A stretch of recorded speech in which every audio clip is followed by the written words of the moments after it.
Good morning. My name is Steve, and I'll be the host of today's Hangout.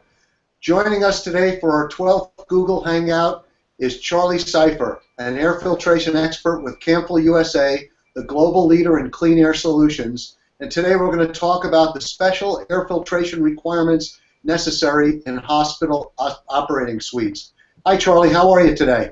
Good. How are you doing? Well, I didn't realize we're up to our 12th one already. Hey, they like clockwork.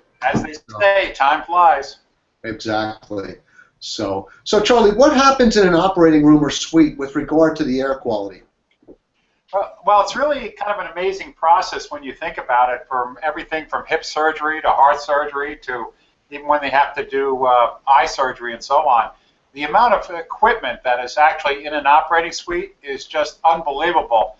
And every time they move that equipment around, they actually create dirt particles and contaminants that can go into the air. Additionally, the amount of traffic, the people that come in and out of an operating suite, all with their different tasks and so on. Every time they move through there, they create more particles going into the air, which can contaminate either the process or the poor person laying on the table. Clothing and bedding. Every time you move clothing, you shed particles off of that clothing. The bedding that the patient is laying on, the sheets that are involved, all these things, pollution contributors. But the biggest pollution contributor to the hospital operating suite environment is the people. Typically, a person will shed about 500,000 particles per minute, 0.3 microns and larger.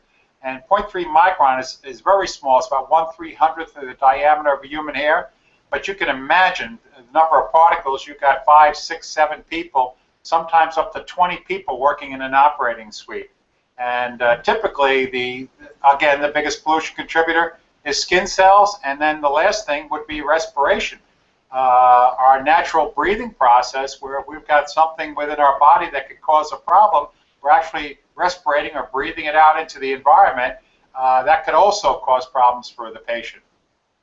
So what type of air filtration do they use to remove these particles and to make it safe to do the procedures, and also for the staff that's in there? Well, for the most part, most of the particles are actually removed in the HVAC system.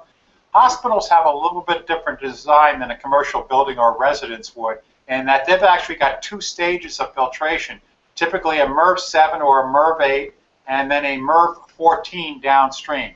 MERV 14 is typically classified as a hospital-grade filter. And when I say MERV, I'm talking about minimum efficiency reporting value.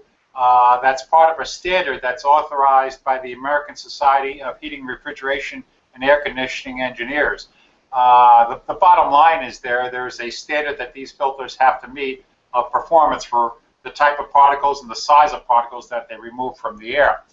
After you get downstream of the HVAC system, sometimes as the last stage, there are HEPA filters. But more and more now we're seeing HEPA filters that are in what we call terminal diffusers, where if you look up at the ceiling, you can actually see the grills, and right behind those grills are these HEPA filters. And these HEPA filters are a minimum of 99.97% efficient on those particles that are 0.3 microns in size. So in some cases, Camfil has coined the term absolute. It's a registered trademark of theirs. But originally, when they were developed back in the 1950s, they were meant to be absolute. In other words, they filter all the particles out of the air. So that trade name has stayed with Camfil, but they're the best filters that you can buy, and typically they're going to be right above your head if you're laying them on that operating room table. Incredible. What other factors are there that affect the air quality in an operating suite? Well, one of the most important factors is the generation rate. And by generation rate, I mean that a cubic foot of air or a given volume of air will reach what they call a steady state condition, where the particles will balance, and there'll be 10,000 particles per cubic foot, and no matter what we do to the system, it'll stay that 10,000. When you have a generation rate involved, which goes back to the people, the equipment, the clothing, and the bedding, that's the only thing that can affect that number and will bring the number up, and then you have a higher concentration of particles. So the generation rate, or what's happening in the space to generate contaminant, becomes very important. Another important factor is air changes. The more times that we can get the air back to the air filters so that they can do their job and remove the particles, the better the system's going to work. So breaking it down into kind of easy numbers, 12 air changes is always better than 6 air changes.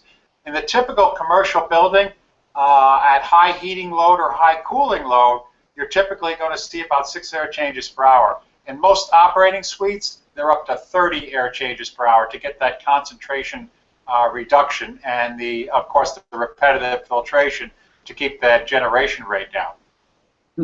Interesting. Should air quality in hospitals be something we should be concerned about?